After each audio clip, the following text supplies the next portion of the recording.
હોય છે તો એની પાછળ કઈ માનસિકતા કામ કરે છે.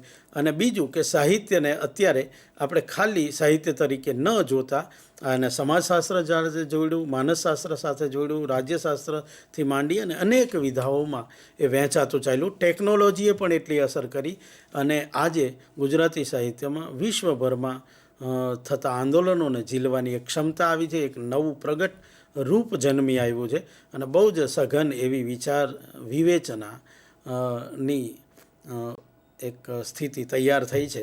અને મને પૂરી શ્રદ્ધા છે કે હજી પણ નવી નવી દિશાઓ ખુલતી જશે. હજી પણ બીજા અન્ય વિદ્યાઓ શાખા સાથેનું એનું જોડાણ વધુ ગાઢ બનતું જશે. સાથે પરંપરા અને પશ્ચિમની થીમ હોય કે વિશ્વની ક્યાંયની પણ હોય, એ પરંપરાઓનો સુયોગ કરીને ગુજરાતી સાહિત્યની આવતીકાલ 100% બહુ જ ઉજ્જવળ છે અને મજબૂત છે એવું કહી શકાય. એવું નિદાન કરી અને અહીંયા વિરમીશ. આભાર.